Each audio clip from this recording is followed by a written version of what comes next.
Hello नमस्कार, स्वागत आहे तुमचं माझ्या चॅनलवर। तर तुम्ही बघू शकता आता हे वरचं घर आहे माझं। तर आता वरच्या इथे आलेला आहे आम्ही।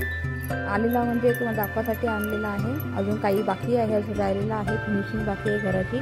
तर हा आमचा हॉल आहे समोरचा। तर इकडे हे जे आहे किचन आहे, हे किचन आहे माझं। तर याच्यानंतर अजून राहिलेला आहे, याचं पूर्ण फिनिशिंग बाकी आहे। अजून प्लंबिंगचं आणि वायर म्हणजे लाईटिंगचं काम बाकी आहे। हे बेडरूम आहे आणि हे इकडं इकडं हे आंघोळीचं बाथरूम आणि हे इकडं टॉयलेट आहे आणि हा पूर्ण वॉश एरिया आहे। बाहेरचा व्ह्यू किती छान आणि सुंदर दिसत आहे, या खिडकीतून बाहेरचा आहे छान मागचं। तर खूपच छान आणि सुंदर असं केलेलं आहे त्यांनी। तर आता ही वरची खिडकी केलेली आहे आम्ही इथे, थोडंच म्हणजे खूप सूर्यप्रकाश जास्त येतो। आता याच्यानंतर आता आम्ही दुसऱ्या याच्यावर जाणार आहे, आता म्हणजे दुसऱ्यामध्ये दाखवणार आहे तुम्हाला पूर्ण। जेव्हा सगळी फिनिशिंग होईल घराची तेव्हा तुम्हाला सगळं सविस्तरपणे दाखवणार आहे मी। अजून राहिलेलं आहे, फिनिशिंग बाकी आहे अजून, त्याच्यामुळं त्यांनी फक्त हे स्वच्छ धुवून काढलेलं आहे घर, कारण ते खूपच हे झालं होतं, घाण झालं होतं, म्हणजे खूपच माती धूळ बसली त्याच्यावरती आणि कुत्री पण येत होती, कारण गेट नसल्यामुळं कुत्री खूप येत होती दारामध्ये वरती। आता अजून थोडंफार बाकी आहे बघा, आमच्या बाहेरचा व्ह्यू किती सुंदर आहे। आणि आता हे पण सेम टू सेम जसं खाली केलेलं आहे बाल्कनी तसं वरती पण केलेलं आहे। तर आता मी त्या दिवशी जे गहू आणि ज्वारी काल वाळू घातले होते शनिवारी, तर जोरदार पाऊस आला होता अचानकमध्ये, तर थोडी ज्वारी आणि गहू हे ओली झाली होती, तर मी खाली काही आणली नाही, ती वरतीच वाळू घातलेली आहे। तर ते सुकलेले आहे थोडे गहू आणि ज्वारी, पण बाहेर टाकायचे होते, पण आज पण वातावरण थोडं बाहेरचं म्हणजे पावसावानी झालेलं होतं, तर त्याच्यामुळे मी हे आतमध्ये ठेवून दिलेलं होतं ज्वारी आणि गहू। तर हे इकडं अजून राहिलेलं आहे, म्हणजे सगळं झालेलं आहे, फिनिशिंग राहिलेली आहे फक्त। हे इकडचं टॉयलेट आणि ते पण बाथरूम ते पण राहिलेलं आहे। तर आता एका महिन्यामध्ये पूर्ण होणार सगळं।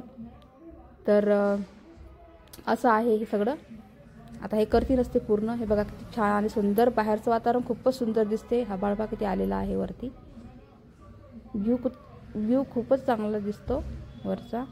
आता हा पसारा सगळा बाहेरचा आहे, ड्राम हे जे काही आहे वस्तू, हे सगळे ते लोक आले पूर्ण चांगलं करणारच आहे ते। आता त्यांची मधामध्ये आता त्यांचं काही सणगिन असतं आहे, त्याच्यामुळे ते काही येऊ शकणार नाही कामाला असं मला वाटते बहुतेक। तर आता बहुतेक आता येतीलच ते, कारण उद्याची ईद आहे, त्याच्यामुळं ते त्यांना मी म्हणजे त्या लोकांना कॉन्टॅक्ट दिलेला आहे तो काम करणाऱ्या लोकांना। तर असो, तर ते बघू शकता आता हे इकडं हे वायरचं काम आणि हे सगळं राहिलेलं आहे अजून, त्यांनी पॉईंट काढलेले आहेत, त्याच्यामुळं आता ते करतील प्लंबिंगचं आणि लाईटिंगचं काम हेच बाकी आहे। आणि काही जे फिनिशिंग अशी बारीक चिरीक गोष्टी तेच व्हायला खूप टाईम लागतो। तर आता मुलगी इथे मला म्हणते की मम्मी वरच्या याच्यात चालू म्हणते टेरेसवर। तर मी म्हटलं वरती कदाचित लोक पलीकडचं काम सुरू आहे तिकडं असतील, म्हटलं तिकडं जाऊन ये आपण वरती। पण तरी तिनं मला म्हटलं चाल मम्मी कोण नाही, तर आम्ही आलेलो आहे वरती, तिथं कोणीच नव्हते, काम करणारे लोक काही नव्हते तिथे। तर आता हे बाहेरचा व्ह्यू किती छान दिसतो खिडकीतून, खूपच सुंदर दिसतो। तर मी म्हटलं चाल म्हटलं आता खाली, कारण खाली म्हणजे खूप कामं राहिली होती, रविवार आहे, आज खूप काम पडतात मला रविवार दिवशी। तर मी तुम्हाला माझे जे रोजचे व्हिडिओ तुम्हाला मी आज म्हणजे आजपासून रोज व्हिडिओ टाकणार आहे, रोज कंटेंट टाकणार आहे नवीन नवीन, आणि माझे डेली ब्लॉग्स टाकणार आहे। तर आता मी इकडे आलेले आहे खाली, तर गव्हावरून हात फिरवते म्हटलं एकदा आणि ज्वारीवरून हात फिरवते एकदा, जे काही आतमध्ये काही ओलसर असतील तर ते सुकून जातील गहू आणि ज्वारी। तर माझं म्हणजे खूप दिवसापासून माझे व्हिडिओ येत नव्हते, त्याच्यामुळं खूप गॅप पडलेला होता। तर मी तिथं तेच सांगू लागलेली आहे तुम्हाला सगळ्यांना, पण तो बी आवाज मी थोडा बंद करून ठेवला, कारण बाहेरून खूप मोठा आवाज येतो त्याच्यामुळं। तर आता मी रोज व्हिडिओ टाकणार आहे गाईस, तर लाईक करा, शेअर करा आणि सबस्क्राईब करा।